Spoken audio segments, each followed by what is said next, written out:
Hello everyone, कैसे हो आप लोग? कैसे चल रही है पढ़ाई? एंड ये मेरे को ज़रूर बताएं कि आपको लास्ट क्लास में जो हमने सीखा था मीनिंग ऑफ दिस टर्म्स वो समझ में आया कि नहीं, इनकेस कुछ क्वेश्चन है कि नहीं।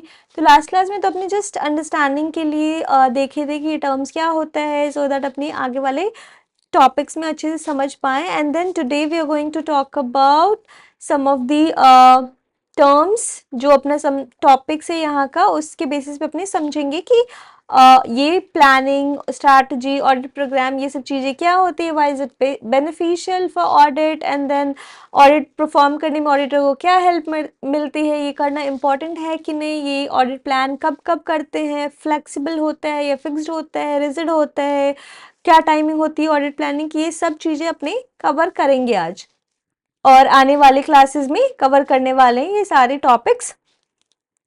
Okay then let's go to point one, topic one.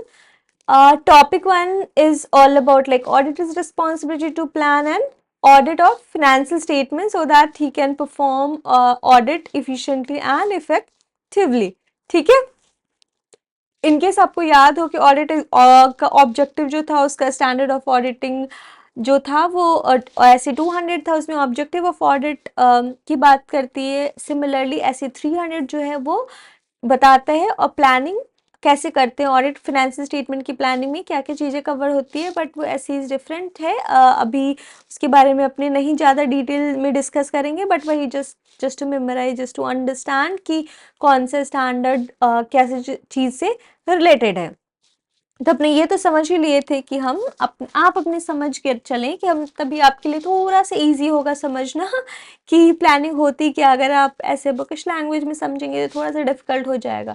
आप ऐसे समझिए कि आप एक ऑडिटर हो, आप ऑडिटर हो, आपको किसी ने XYZ कंपनी है, उन्होंने आपको अपॉइंट किया एज एन ऑडिटर, आपको फुल ईयर में के लिए। सपोज अभी टाइम चल रहा है क्या, एग्जाम्पल के लिए अपन समझ लेते सितंबर। सितंबर में उनकी मीटिंग हुई, एनुअल मीटिंग, एंड देन उसमें आपको अपॉइंट किया इन लोगों ने नेक्स्ट 1 ईयर के लिए। ठीक है, अभी के लिए एग्जाम्पल के लिए समझते हैं नेक्स्ट 1 ईयर के। अब आप समझ गए, ओके मेरे को तो 1 ईयर के लिए इन लोग को तब तो अकॉर्डिंगली प्लान करना पड़ेगी, राइट। चीज़ें इतनी कुछ है, लिस्टेड कंपनी है, ऐसा कुछ छूट तो नहीं जाए, इतने कुछ मतलब इतने सब्सिडरीज हैं, इतने मल्टीपल एरियाज हैं, मल्टीपल सेगमेंट्स हैं, कितने। ये तो ऐसे हो सकता है ये नॉर्मल ऑडिट का है कि ऑडिटर को ध्यान में आता होगा कि लाइक ऐसी चीज़ें हो सकती हैं, मिस चीज़ें, आपको अकॉर्डिंगली प्लान करनी। और ऐसा नहीं है कि ऑडिटर के पास जस्ट एक ही क्लाइंट होती है, ऐसे ऐसे बहुत सारे क्लाइंट के वो ऑडिट करते हैं ऑडिटर्स। तो इन दैट केस क्या होता है, is it very important to have a proper plan so that may be कुछ चीज़ें मिस ना हो जाए, इंपॉर्टेंट पॉइंट छूट ना जाए, इफेक्टिवली अपने ऑडिट टाइमली कंप्लीट कर पाए। एंड देन जो जो रिक्वायरमेंट है उस ऑडिट को कंप्लीट करने के लिए, लाइक प्रोफेशनल टाइमली अवेलेबल होना चाहिए ऑडिट परफॉर्म करने के लिए, जो जो रिक्वायर्ड नॉलेज है उनको वो चीज़ें होनी चाहिए इंपॉर्टेंट। तो जो भी चीज़ें रिक्वायरमेंट है ऑडिट कंप्लीट करने के लिए टाइमली एंड इफेक्टिवली वो चीज़ें करनी है, तो ऑडिटर क्या करेगा, प्लान करेगा अपने ऑडिट इन एडवांस। बट हाँ, एक और चीज़ें मैं बोलती हूँ कि ऑडिट प्लान जो है कभी भी ऐसा नहीं कि स्टार्टिंग में अपने एक प्लान कर लिए and that can't be changed, ऐसा नहीं होता है। जब ऑडिट अपने आप करते हैं तो जनरली क्या होता है, सपोज 1 ईयर का टाइम है, आपको धीरे धीरे ऑडिट क्लाइंट के बारे में पता चलता है, या फिर मिड ईयर में कुछ ऐसा चीज़ हो गया इम्प्रूवमेंट ऐसे क्लाइंट में, कोई मतलब नया एरिया, नया कंपनी को उन्होंने अक्वायर किया फॉर एग्जांपल, या फिर कोई ऐसा लीगल केस आया जिससे इस पे एडवर्स इफेक्ट पड़ने वाला। तो ये सब during the year on the basis of understanding of the client ये प्लानिंग चेंज होती हैं। ऐसा नहीं कि प्लानिंग रिजिड नहीं, एक बार बन गया तो चेंज नहीं, वो ऑनगोइंग प्रोसेस होता है। जैसे जैसे अंडरस्टैंडिंग होती है, इनकेस ऑडिटर को लग रहा है चेंज करने का, वो चेंज कर सकते हैं, बट स्टार्टिंग में you should have a proper plan just to proceed कि आगे कैसे बढ़ना है, डायरेक्शन किस डायरेक्शन में जाना है। ठीक है, तो ये अपने समझ के आप अब अपने डिस्कस करेंगे कि ये क्यों ज़रूरी है। अब तो अपने देख लिए, बट इसमें ICA का जो टेक्स्ट है वो भी कवर क्विकली कर लेंगे। तो फर्स्ट क्या है अपना कि why planning and audit is necessary, it's benefit. तो अगर आपको क्वेश्चन आएगा केस स्टडीज कुछ आ जाता है, जैसे हम अभी पढ़े थे कि कोई ऑडिटर है, ऑडिट आया एंड देन वो सोच रहा है प्लानिंग करने का, in that case do you think that is it good, is it feasible to have a proper plan, or it's like waste of time or waste of money, it's not important. So in that case आप accordingly ये सब points लिख सकते हैं, and accordingly you can explain कि no, planning is important to have an effective and efficient audit, and then we have some of the benefits, and accordingly you can go ahead and mention all these points. ठीक है? First point, it's all about helping the auditor to devote appropriate attention to important areas of the audit. जैसे हमने देखा कि कोई चीज़ें miss ना हो जाए, important area छूट ना जाए, ठीक है? जैसे एग्जाम्पल के लिए अपने लिए थे कि कुछ एक्विजिशन हुआ है, तो एक्विजिशन से रिलेटेड कोई गुडविल तो नहीं हुआ, छूट छूट तो नहीं जाएगा, तो अकॉर्डिंगली अगर प्लान रहेगा तो ये चीज़ें मिस नहीं होगी. Next point is helping the auditor identify and resolve potential problem on a timely basis. अगर प्लान किया हुआ रहेगा, कुछ चीज़ें अपने देख रहे हैं कि टाइमिंग का, जैसे हमने डिस्कस किया था लास्ट क्लास में कि हमारी सारी कुछ हर टेस्टिंग पॉइंट का कुछ टाइमिंग होती है, जैसे अंडरस्टैंडिंग लेने का. आप अंडरस्टैंडिंग तो चलो ऑन गोइंग प्रोसेस है, कब आपको समझ में आया क्लाइंट से बात करने के टाइम, या फिर कोई चीज़ें टेस्ट करते टाइम, कोई एरिया टेस्ट करते टाइम आपको पता चला. बट अंडरस्टैंडिंग जिसको हम समझे थे, वॉक थ्रू लेना, understanding the interior, understanding the business process, walk through का भी एक स्टार्टिंग में ही टाइम होता है. जैसे फॉर एग्जाम्पल हमने स्टार्ट किया कि हमारी मार्च ईयर एंड है, हमने सितंबर में हमें ऑडिट मिला, तो अक्टूबर और नवंबर से हम अपने अंडरस्टैंडिंग लेना स्टार्ट कर देंगे कि ओके देन उसके बेसिस पे अपने अदर चीज़ें परफॉर्म करेंगे. तो उसी अगर ये सब चीज़ें ना हो, अपने को टाइमिंग का ही पता ना हो कि अंडरस्टैंडिंग और वॉक थ्रू कब करना है, कंट्रोल टेस्टिंग कब करनी है, तो ये चीज़ें अपने पास टाइमली बेसिस पे पोटेंशियल प्रॉब्लम नहीं रिजॉल्व कर, बिकॉज बहुत चीज़ें पता चलता है आपको जब कंट्रोल टेस्टिंग करते हैं, तो पता चलता है ये चीज़ें सही नहीं है, सही नहीं चल रही है, कंट्रोल जो भी डिज़ाइन सही से नहीं हुआ है या फंक्शन सही से नहीं हुआ है. तो अगर ये चीज़ें प्लान नहीं करेंगे तो टाइमली अपने को प्रॉब्लम्स भी नहीं पता चलेंगी और रिजॉल्व भी नहीं हो पाएंगी. Third point, helping the auditor properly organize and manage the audit engagement so that it is performed in an effective and efficient manner. जैसे हमने डिस्कस किया था, एक ही तो ऑडिट क्लाइंट नहीं रहेगा, मल्टीपल ऑडिट क्लाइंट्स रहते हैं, राइट? तो इन दैट केस अगर पता ही नहीं रहेगा कि कौन सा आर्टिकल आपका या कौन सा जो मैनेजर है या फिर कोई टीम मेंबर्स एक्सपीरियंस्ड है, वो कौन से क्लाइंट पे जाएगा. पता चला कि सबकी मार्च एंडिंग है, वो जो एक्सपीरियंस टीम मेंबर है उसको इधर बेसिक इस क्लाइंट पे भी ले रहे हैं, उसी क्लाइंट पे भी ले रहे हैं, तो वो अकॉर्डिंगली किसी पे फोकस नहीं पर कर पाएगा, अल्टीमेटली वो चीज़ें सही नहीं होंगी, ऑडिट परफॉर्म इफेक्टिवली नहीं हो पाएगा.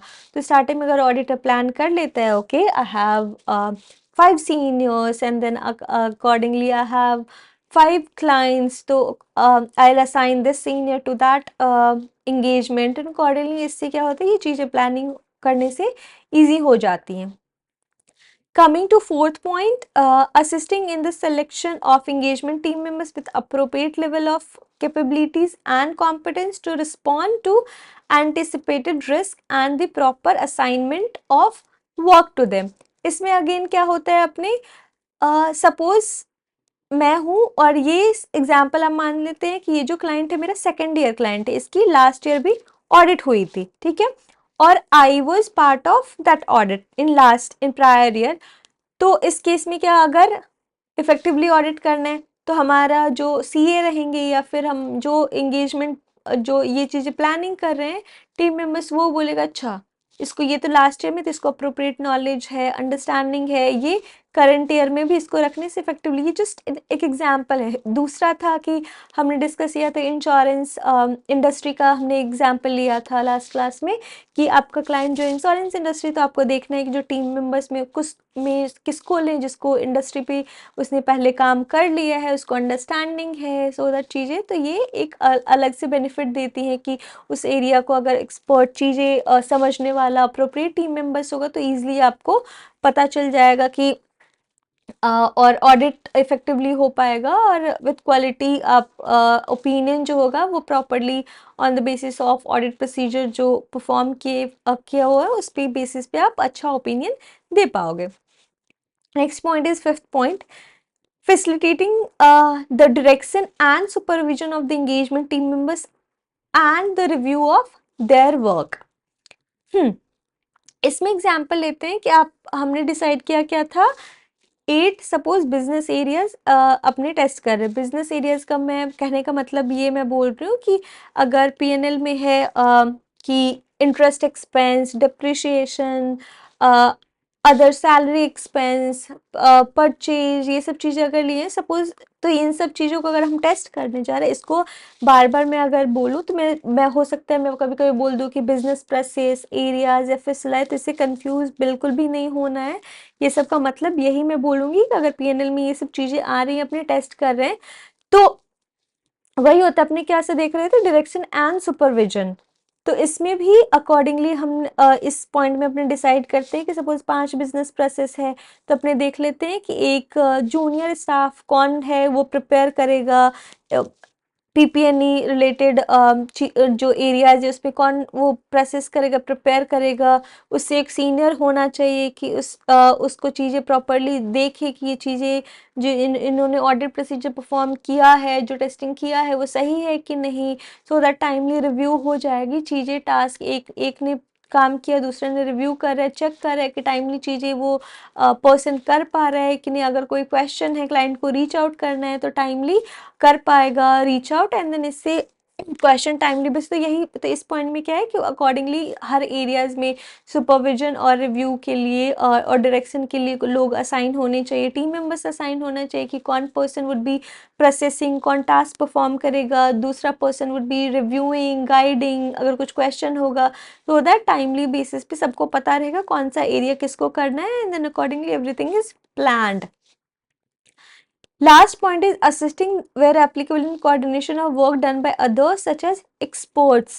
अपने समझे थे कि एग्जाम्पल ये थे गुडविल का, अगेन अपने उसी एग्जाम्पल पे आएंगे कि गुडविल में के लिए हमने सपोज एक्सपर्ट अपने लिए, तो उसमें अकॉर्डिंगली अगर प्लान है तो कोऑर्डिनेशन ऑफ वर्क उनसे पूछ लो कि कैसे क्या करना है, टेस्टिंग सही हो रही है नहीं, उनसे हेल्प लेना। तो ये सब चीज़ें प्लानिंग करने से पता होती है कि कौन से एक्सपर्ट को हमें लेना है अपने काम में, काम के लिए यूटिलाइज करनी है। तो ये सब चीज़ें अगर लिखी रहेंगी, प्लान रहेगी इन एडवांस, तो अपने लिए ऑडिट करना बहुत इजी हो जाता है, इफेक्टिवली अपने ऑडिट कंप्लीट कर पाते हैं और टाइम पे ऐसे कुछ मिसिंग चीज़ें नहीं होती। अगर अगर ये सब प्लान सपोज नहीं करेंगे तो हो सकता है कि बहुत चीज़ें छूट जाएं, अपने ठीक से टेस्टिंग ना कर पाए, उसके बेसिस पे ओपिनियन अपना सही नहीं होगा।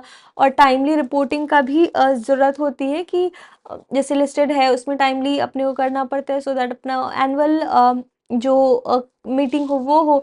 तो ये सब चीज़ अगर नहीं किए तो टाइम से कोई स्टाफ अवेलेबल नहीं है, टेस्टिंग नहीं परफॉर्म कर, अपने रिपोर्ट नहीं कर पाए, तो ये नहीं लगते कि सही नहीं है, प्रॉपरली प्लान नहीं हुआ, तो ऑडिटर ऑडिट सही नहीं कर पाए, एंड देन ये बहुत सही बात नहीं होगी, बिल्कुल ऑडिटर के लिए सही नहीं होगा, नेक्स्ट टाइम से उसको ऑडिट मिले भी नहीं। तो ये सब चीज़ें सही नहीं है, तो इसलिए audit is very important and we have all this benefits of audit plan, audit planning. Next क्या है, therefore planning and audit ensure the audit risk is reduced। Definitely अगर प्रॉपरली प्लान करके प्रोसीजर परफॉर्म करेंगे, चीज़ें कुछ छूट ना जाए, सब कुछ कवर करने की कोशिश करेंगे, तो डेफिनेटली अपने रिस्क कम हो जाए एंड अकॉर्डिंगली हम अच्छा ओपिनियन, जो ऑडिट ओपिनियन दे पाएंगे वो प्रॉपरली प्लान्ड और टेस्टेड चीज़ों के बेसिस पे देंगे, तो ऑडिट रिस्क डेफिनेटली रिड्यूस्ड होगा to an acceptable low level, definitely जितना तक हो पाए possible. When audit work is absolutely adequately and properly planned, it reduces the risk of inappropriate opinion। अपने समझ ही लिए कि कुछ गलत ओपिनियन देने का रिस्क नहीं होता है। सिमिलरली अपने ये सब पॉइंट्स ऊपर कवर किए थे, बेनिफिट्स ऑफ प्लानिंग में क्या क्या आता है, पोटेंशियल प्रॉब्लम्स टाइमली आ जाती हैं, एफिशिएंट एंड इफेक्टिव ऑडिट होता है, सिलेक्शन ऑफ टीम मेंबर्स होता है, and then coordination with expert, जिसमें गुडविल वाले का आपने एग्जांपल लिए थे। फिर डायरेक्शन और सुपरविजन हमने बताया था कि इंटरेस्ट एक्सपेंस को टेस्ट कौन करेगा, पीपीएनई को कौन टेस्ट करेगा, एंड हर जो प्रिपेयर है उसके लिए एक रिव्यूअर होना चाहिए असाइन, सो दैट कुछ चीज़ें छूट ना जाए। डबल टेस्टिंग हो रही है तो इसका भी डिटेल्स अपने को रखना है। Appropriate attention to important areas में अपने एग्जाम्पल लिए थे मर्जर का, कि कुछ चीज़ें छूट ना जाए। रिलेटेड पार्टी का अपने एग्जाम्पल लेते हैं कि रिलेटेड पार्टी के लिए टेस्टिंग के लिए अपनी कुछ करे, छूट ना कुछ रह ना जाए चीज़ें, तो इसलिए अगर डॉक्यूमेंटेड रहेगा, प्लान किया हुआ रहेगा, तो चीज़ें अपने प्रॉपरली ऑडिट कर पाएंगे। चलो आज के लिए इतना ही, मिलते हैं नेक्स्ट क्लास में। Have a good day, bye bye.